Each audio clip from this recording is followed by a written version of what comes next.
कालों के काल महाकाल कहानी बाबा भोले दानी। कालों के काल महाकाल कहानी बाबा भोले दानी। महिमा अपार का बखानी बाबा हमें सबसे दानी। महिमा अपार का बखानी बाबा हमें सबसे दानी। कालों के काल महाकाल कहानी बाबा भोले दानी।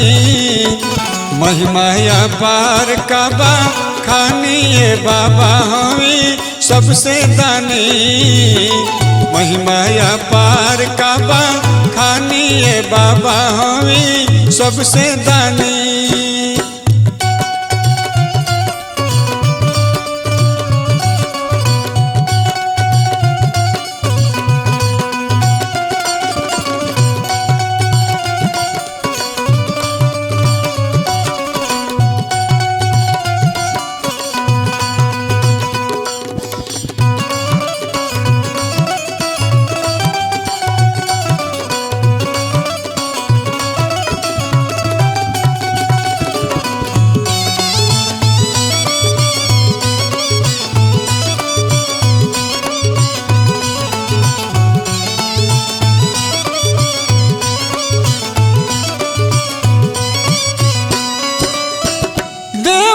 देव महादेव अविनाशी त्रिशूल पर अपना बसौल बानी काशी।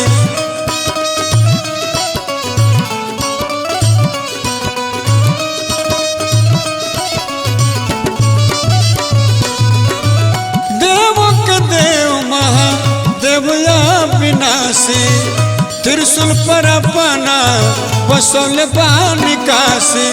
हर हर बम बम सुन के खुश हो जानी बाबा भोले दानी।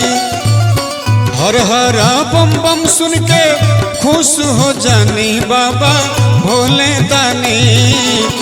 महिमा अपार का बखानी बाबा हमें सबसे दानी। महिमा अपार का बखानी बाबा हमें सबसे दानी।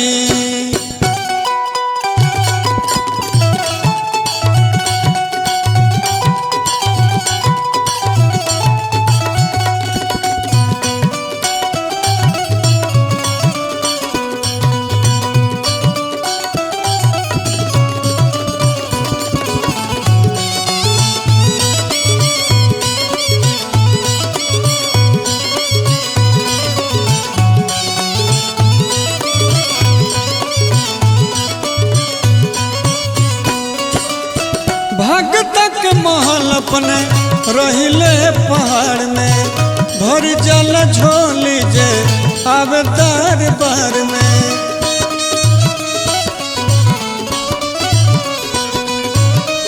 महादेव हो ये बाबा।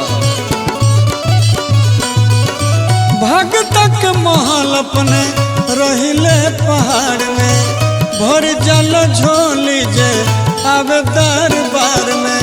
उधोया शोक के हरली परेशानी बाबा भोले दानी।